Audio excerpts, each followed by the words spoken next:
Pemirsa Berita Banjarmasin kembali hadir menjumpai Anda bersama saya Zaldi Ariandi. Sejumlah berita aktual dan beberapa informasi menarik lainnya telah kami siapkan untuk Anda. Berikut berita utama hari ini.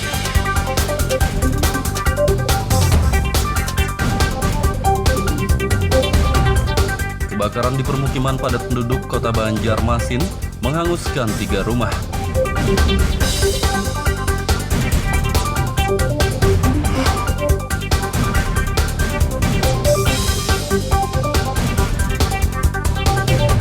Sudah sebulan banjir masih saja merendam sejumlah desa di Kabupaten Batola.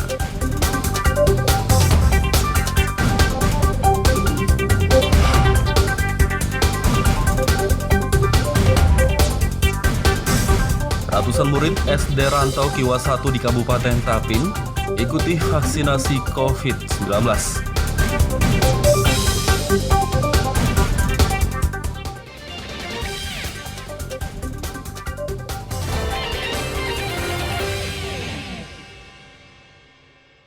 Di daerah Lagopat Molo, Banjaraya, tepatnya belum ada pemadam lagi mendekat. Kobaran api disertai asap pekat membumbung tinggi di permukiman padat penduduk kawasan Pelambuan, Banjarmasin Barat pada Rabu siang.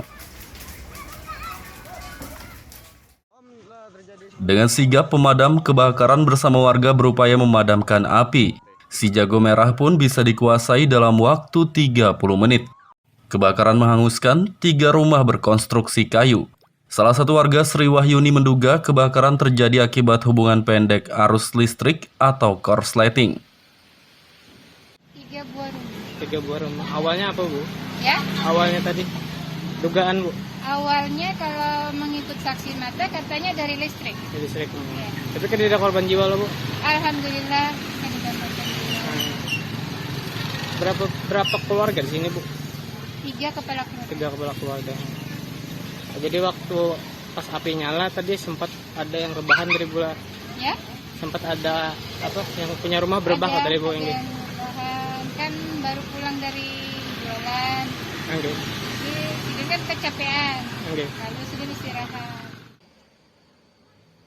Tidak ada korban jiwa dalam peristiwa ini, namun kerugian ditaksir mencapai ratusan juta rupiah.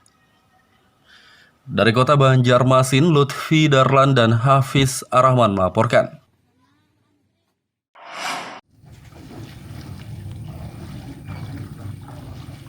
Sudah sebulan banjir masih saja merendam sejumlah desa di Kecamatan Jejangkit, Kabupaten Batola. Terpantau pada Rabu siang, jalan dan belasan rumah di Desa Bahandang dan Sampurna masih terendam banjir dengan ketinggian berkisar 30 hingga 40 cm. Banjir ini akibat luapan air Sungai Barito dan kiriman dari Kabupaten Banjar. Selain jalan dan rumah, banjir juga merendam gedung sekolah dan persawahan. Warga Desa Sampurna, Farhan mengatakan, sudah sebulan banjir masih saja menggenangi rumahnya. Kurang lebih 1 bulan. Bulanan lah. Sempat kedalamannya sampai seapa nanya? Kalau di dalam rumah ini sekitar 10 cm. Persintian lah. Jadi di sini nih akibat curah hujan tinggi kah atau banjir kiriman kah? Kayaknya nih banjir kiriman, dapatnya hujan. Nah, itu Bang. Tambah dalam jadinya lah. Iya, ya. Camat Jejangkit Mukti Wahono menduga banjir belum surut akibat saluran air ke Sungai Barito tersumbat. Untuk lambatnya penurunan air ini kemungkinan saluran air yang ke arah Sungai Barito itu agak kurang lancar, sehingga mungkin perlu dilakukan pembersihan saluran dan juga mungkin untuk pengorokan supaya air lebih cepat mengalir ke Sungai Barito. Warga berharap banjir lekas surut agar mereka dapat kembali beraktivitas dengan normal. Dari Kabupaten Batola, Lutfi Darlan dan Ibrahim melaporkan.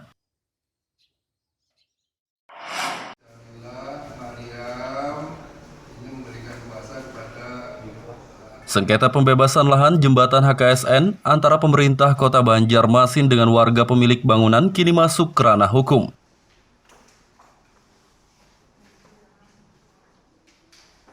Sidang perdana gugatan warga terhadap Pemkot Banjarmasin pun digelar di Pengadilan Negeri Banjarmasin pada Rabu siang. Dalam sidang ini, Ketua Majelis Hakim meminta gugatan sengketa lahan diselesaikan melalui proses mediasi terlebih dahulu.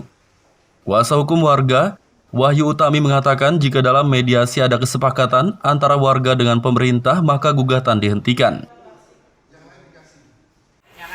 Kami tetap melanjutkan gugatan karena ganti rugi yang diberikan kepada klien kami itu tidak sesuai, jauh daripada hitungan apresial kami. Kami juga punya apresial sendiri, bukan kami mengada-ada menghitung sendiri, tidak. Ada apresialnya dan dasar hukum kami lengkap. Mediasi antara pihak kami dengan pihak biro hukumnya Pemkot, tapi menunggu hakim mediasi yang namanya Pak Putunya lagi sidang. Jadi kami menunggu, nanti dijadwalkan lagi kapan mediasinya. Yang jelas kami menunggu Pak Putu dulu. Ya, waktunya sebulan untuk mediasi. Mudah-mudahan dalam 1 bulan itu sudah tercapai titik temu, kita tidak lanjut. Tapi kalau tidak tercapai titik temu, kita lanjut sidang. Wahyu Utami menambahkan jika tidak ada kesepakatan saat mediasi, maka pihaknya akan melanjutkan gugatan. Dari Kota Banjarmasin, Lutfi Darlan dan Fudael melaporkan.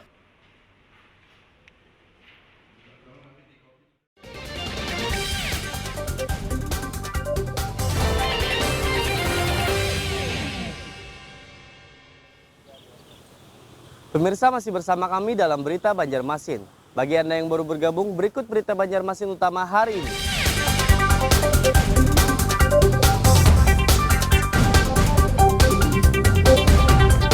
Kebakaran di permukiman padat penduduk Kota Banjarmasin menghanguskan 3 rumah.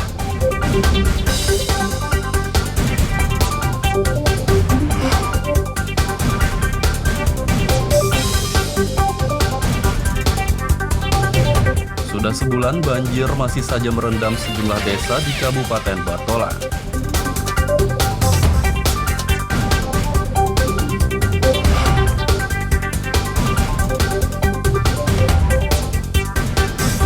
Ratusan murid SD Rantau Kiwa 1 di Kabupaten Tapin ikuti vaksinasi COVID-19.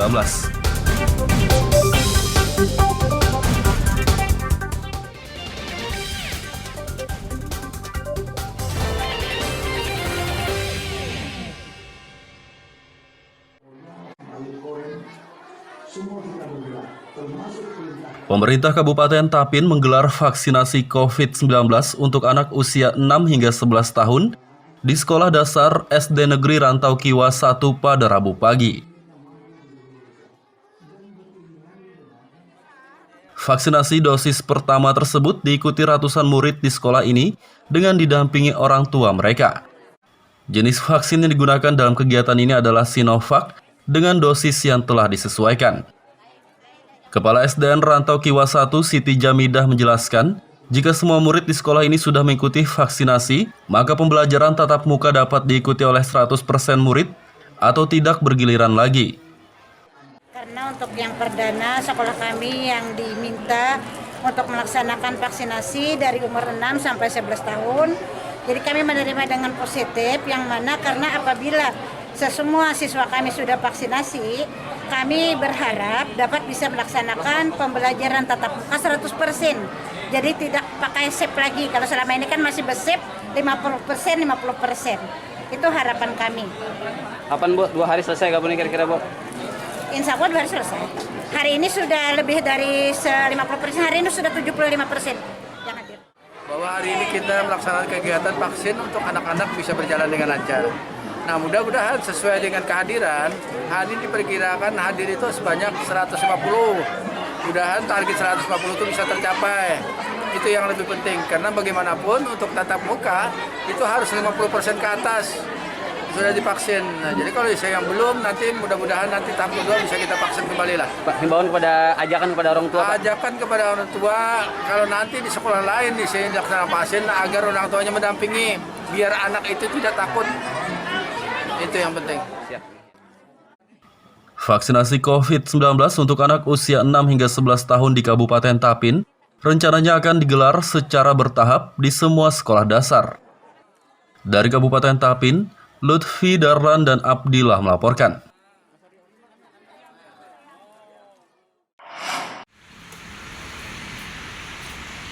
Pasar Batuah di kawasan Kuripan, Banjarmasin Utara rencananya akan direvitalisasi oleh pemerintah setempat. Kepala Disperindak Banjarmasin, Ikhram Muhtezar menjelaskan, lelang revitalisasi Pasar Kuripan digelar pada bulan Januari ini. Sedangkan pengerjaannya diperkirakan dimulai pada bulan Maret 2022 mendatang. Menurutnya dana yang digunakan untuk revitalisasi adalah bantuan dari pemerintah pusat senilai 3,5 miliar rupiah. Menteri Perdagangan nomor 6 tahun 2021 itu terkait dengan tugas pembantuan. Jadi kita dapat bantuan dari Kementerian Perdagangan kurang lebih 3,5 miliar untuk merevitalisasi Pasar Batuah. Kenapa Pasar Batuah, Pak? Kenapa jadi Pasar Batuah? Mungkin yang paling memerlukan bantuan ya Pasar Batuah. Karena kondisinya paling tidak representatif sebagai pasar. Berapa jumlah pedagang atau kiosnya Pasar Batuah itu, Pak? Kira-kira, Pak? Ada jumlahnya? Sementara ini kalau tidak salah 120-an ya, kalau tidak salah. Itu kios, bak maupun hamparan. Kios, bak maupun hamparan. Semuanya masih aktif, Pak?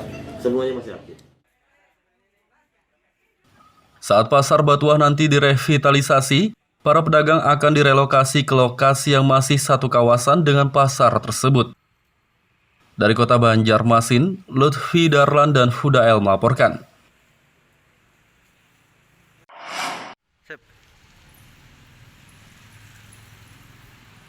Penerapan aplikasi Peduli Lindungi bakal diwajibkan di semua pelayanan publik. Bagi instansi yang tidak menerapkannya, terancam sanksi pidana. Kewajiban itu akan diberlakukan rencananya setelah Menteri Dalam Negeri Tito Karnavian mengeluarkan surat edaran. Wali Kota Banjarmasin Ibnu Sina mengatakan, pihaknya akan mengikuti aturan dari pemerintah pusat. Kalau di mall, ini kan sudah kita wajibkan. Hotel-hotel, sudah semua, udah bikin barcode itu kan. Nah, yang perlu dan hasil keputusan waktu kita Forkopimda kan, minta diingatkan lagi petugas untuk mengingatkan. Jadi ketika sudah ada, tapi begitu penerapannya kan seringkali lupa. Jadi petugas kita minta untuk, ayo ini scan barcode dulu supaya aplikasi itu bisa dipakai dan kita bisa memantau gitu. Kalau misalnya terjadi, ini untuk jangka panjang juga sebetulnya pergerakan untuk memudahkan dalam tracking. Ada rencana perwalinya, Pak? Belum sih, belum. Tapi kalau perintahnya begitu kan kita coba inisiasi kayak begini. Pelayanan publik dan kantor-kantor instansi pemerintahan Kota Banjarmasin rencananya akan menerapkan aplikasi Peduli Lindungi tersebut. Dari Kota Banjarmasin, Lutfi Darlan dan Hudael melaporkan.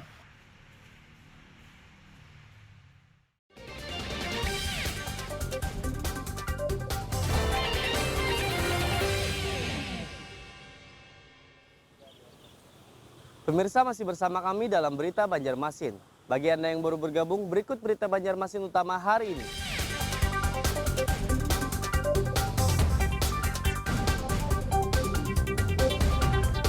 Kebakaran di permukiman padat penduduk Kota Banjarmasin menghanguskan 3 rumah.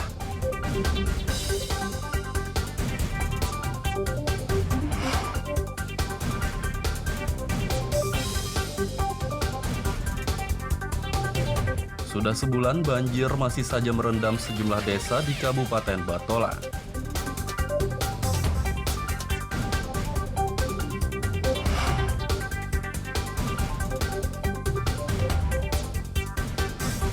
Ratusan murid SD Rantau Kiwa 1 di Kabupaten Tapin ikuti vaksinasi COVID-19.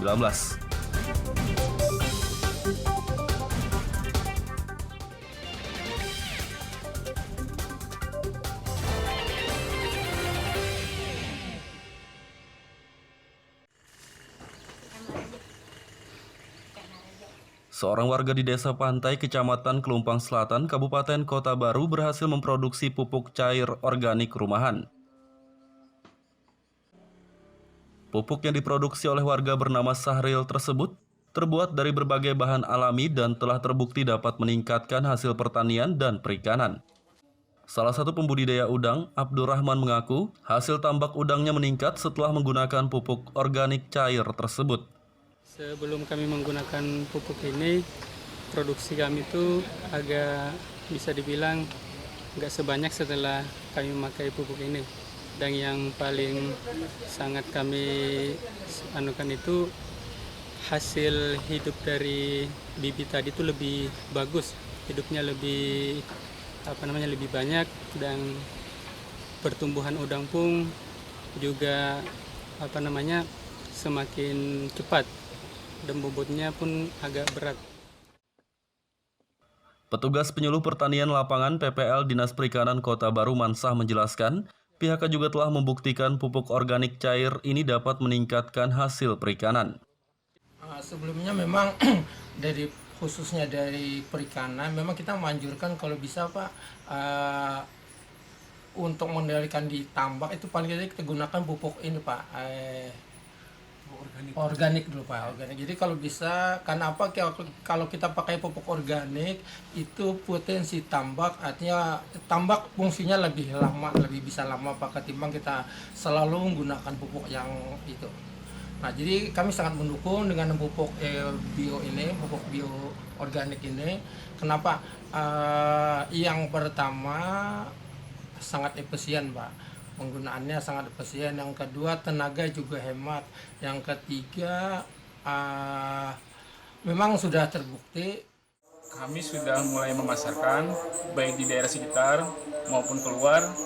Ini kebetulan yang membeli sudah ada di Makassar pun ada, sudah daerah Jawa. Kalau bahannya ini Pak, bahan alam Pak. Jadi untuk bahan ini termasuk bahan-bahan itu dari tumbuh-tumbuhan, bahan herbal, artinya sejenis kayak ini, hasil-hasil dari pertanian, misalkan kayak dedak, itu dari kelapa, itu ada. Nah, itu kan dari rempah-rempah juga ada di dalam sini. Nah, jadi kan hasil fermentasi itu intisarinya yang kami ambil. Cuma saat ini kan ya kami tidak ada dana untuk mengembangkan, kan masih kecil-kecilan lah, mudah-mudahan lah nanti kan baik pemerintah mendukung ini bisa berkembang, kan itu harapan kami. Pupuk organik cair tersebut tidak hanya dapat digunakan untuk pembudidayaan ikan saja, tapi juga pertanian dan perkebunan. Dari Kabupaten Kota Baru, Lutfi Darlan dan Fauji Rahman melaporkan.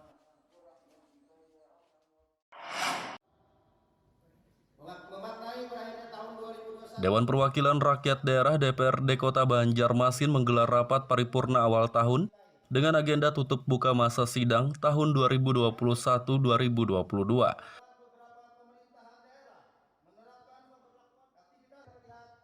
Paripurna digelar Senin pagi dipimpin Wakil Ketua DPRD Muhammad Yamin, dihadiri Wali Kota Ibnu Sina dan wakilnya Arifin Nur, serta sejumlah kepala SKPD Banjarmasin. Yamin mengatakan kinerja legislator DPRD Banjarmasin sepanjang tahun 2021 sudah cukup baik, terutama pada penyelenggaraan fungsi anggaran. Selain itu, DPRD juga mampu menyelesaikan pembahasan KUA PPAS, RAPBD, dan KUA PPAS perubahan tepat waktu. Ada memang beberapa hal kita sampaikan daripada masa sidang tahun 2021, kegiatan-kegiatan di DPRD Kota Banjarmasin yang sudah kita sampaikan bahwa alhamdulillah walaupun dengan kondisi pandemi Covid juga peningkatan terus meningkat para DPRD ataupun dinas terkait yang berkunjung di Kota Banjarmasin. Yang tidak lain adalah itu salah satu juga bentuk untuk meningkatkan PAD di daerah dari segi sektor, mungkin dari hotel, restoran dan sebagainya. Mudah-mudahan pandemi Covid ini juga bisa terus berlangsung dengan cepat selesai, pulih, harap kita seperti itu. Yamin menambahkan tahun 2022 ini pihaknya akan melaksanakan tugas dengan lebih baik lagi untuk kemajuan pembangunan dan kesejahteraan masyarakat. Dari Kota Banjarmasin, Lutfi Darlan dan Zoanda Adriani melaporkan.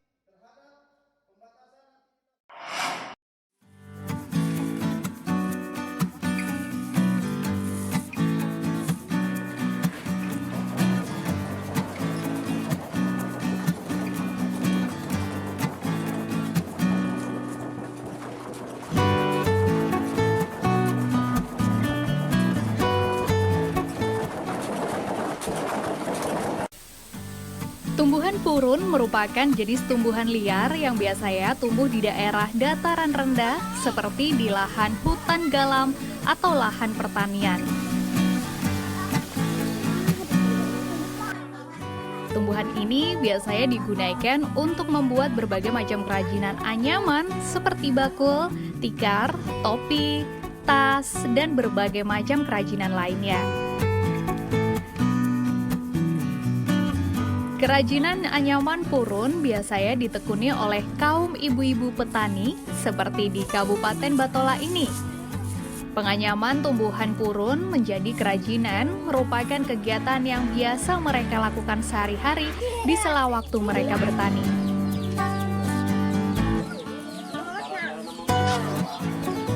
Nah, selain sebagai pengisi waktu senggang dalam bertani, menganyam kerajinan purun ini juga menambah penghasilan mereka.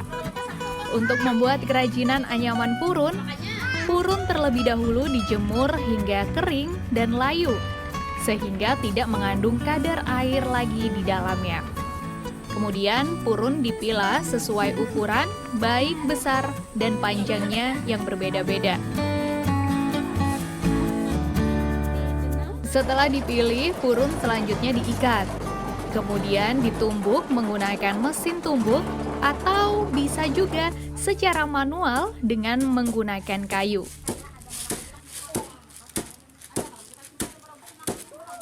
Proses ini akan membuat purun lebih kuat dan benar-benar kering, serta tidak mengandung kadar air lagi. Sementara untuk menganyam kerajinan purun, para pengrajin menyatukan beberapa helai purun dengan pola-pola anyaman dan terus disambung hingga kerajinan selesai. Biasanya purun dibuat menjadi topi, tas, dompet, karpet tradisional, dan yang lain.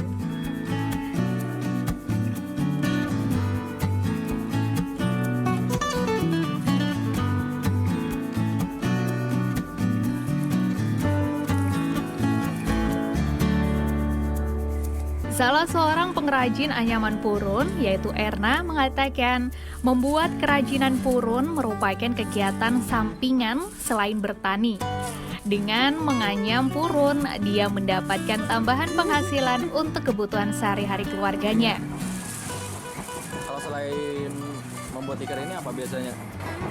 Itu abah rumah petani Kita habis tanam ini sampingannya lagi.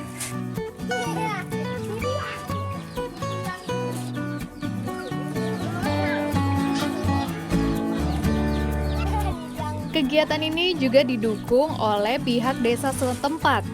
Menurut Kepala Desa Sungai Raya, Amar Jadi, mengatakan agar bahan baku kerajinan purun tetap tersedia, pihaknya telah menyisihkan dana desa untuk budidaya tumbuhan purun. Budidaya purun ini tetap kami kembangkan, yaitu dengan cara salah satunya untuk permodalan kami sisihkan untuk kegiatan di bidang BUMDes. Jadi dana itu kami ambilkan untuk budidaya purun ini dan dianggarkan untuk di dana desa. Selain sebagai penambah penghasilan bagi para petani di sela waktu mereka, nah, menganyam kerajinan purun ini juga merupakan kearifan lokal yang sudah turun-temurun dilakukan sejak zaman dahulu. Muhammad Lutfi Darlan melaporkan dari Batola, Kalimantan Selatan.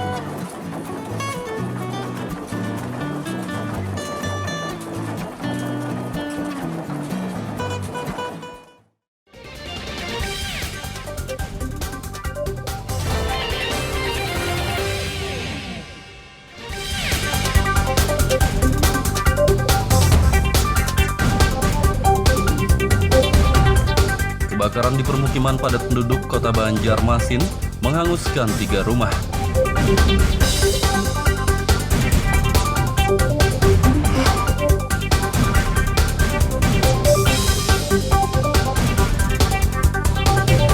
Sudah sebulan banjir masih saja merendam sejumlah desa di Kabupaten Batola.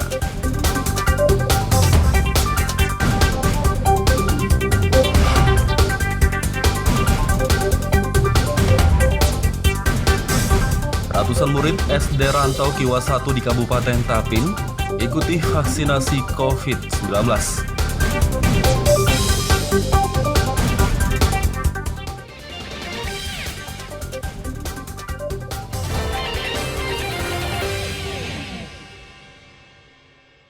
Di daerah Nagopat Molo, Banjaraya, tepatnya belum ada pemadam lagi mendekat. Kobaran api disertai asap pekat membumbung tinggi di permukiman padat penduduk kawasan Pelambuan, Banjarmasin Barat pada Rabu siang. Dengan sigap pemadam kebakaran bersama warga berupaya memadamkan api. Si jago merah pun bisa dikuasai dalam waktu 30 menit. Kebakaran menghanguskan 3 rumah berkonstruksi kayu. Salah satu warga Sri Wahyuni menduga kebakaran terjadi akibat hubungan pendek arus listrik atau korsleting. 3 buah rumah. 3 buah rumah. Awalnya apa, Bu? Ya? Awalnya tadi dugaan, Bu. Awalnya kalau mengikut saksi mata katanya dari listrik. Dari listrik. Ya. Tapi kan tidak ada korban jiwa loh, Bu. Alhamdulillah tidak ada korban jiwa. Berapa keluarga di sini, Bu? 3 kepala keluarga. 3 kepala keluarga. Jadi waktu pas api nyala tadi sempat ada yang rebahan dari bulan. Ya? Sempat ada apa yang punya rumah berebah dari Bu ini. Rebahan kan baru pulang dari jualan. Okay. Jadi kan kecapean. Okay. Lalu sudah istirahat. Tidak ada korban jiwa dalam peristiwa ini, namun kerugian ditaksir mencapai ratusan juta rupiah. Dari kota Banjarmasin, Lutfi Darlan dan Hafiz Arahman melaporkan.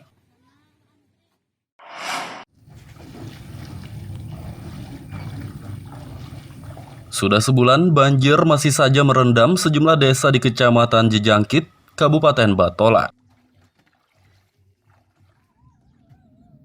Terpantau pada Rabu siang, jalan dan belasan rumah di Desa Bahandang dan Sampurna masih terendam banjir dengan ketinggian berkisar 30 hingga 40 cm. Banjir ini akibat luapan air Sungai Barito dan kiriman dari Kabupaten Banjar. Selain jalan dan rumah, banjir juga merendam gedung sekolah dan persawahan. Warga Desa Sampurna, Farhan mengatakan, sudah sebulan banjir masih saja menggenangi rumahnya.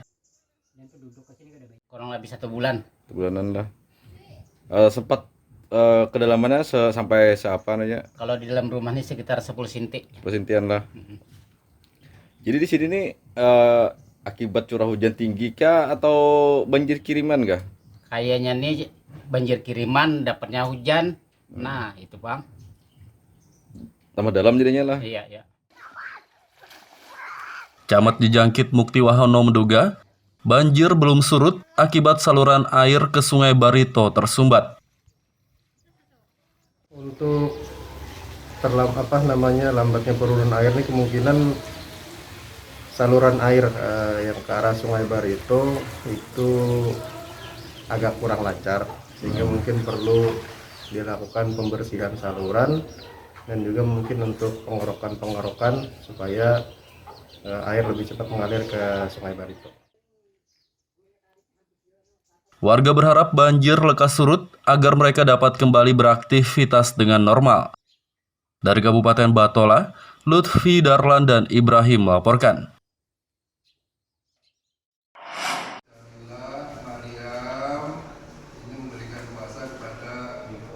Sengketa pembebasan lahan jembatan HKSN antara pemerintah Kota Banjarmasin dengan warga pemilik bangunan kini masuk ke ranah hukum.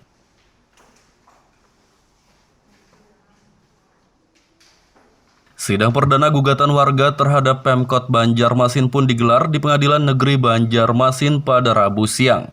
Dalam sidang ini, Ketua Majelis Hakim meminta gugatan sengketa lahan diselesaikan melalui proses mediasi terlebih dahulu.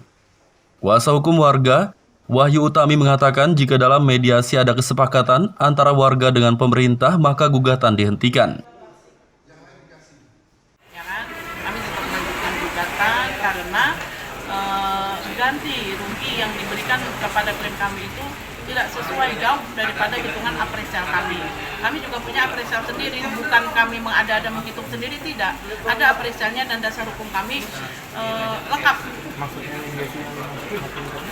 Mediasi antara pihak kami dengan pihak pihak biro hukumnya Pemkot, tapi menunggu hasil mediasi yang namanya Pak Putu. Pak Putunya lagi sidang, jadi kami menunggu nanti dijadwalkan lagi kapan mediasinya. Yang jelas kami menunggu Pak Putu dulu. Ya, waktunya sebulan untuk mediasi. Mudah-mudahan dalam 1 bulan itu sudah tercapai titik temu, kita tidak lanjut. Tapi kalau tidak tercapai titik temu, kita lanjut sidang. Wahyu Utami menambahkan jika tidak ada kesepakatan saat mediasi, maka pihaknya akan melanjutkan gugatan. Dari Kota Banjarmasin, Lutfi Darlan dan Fudael melaporkan.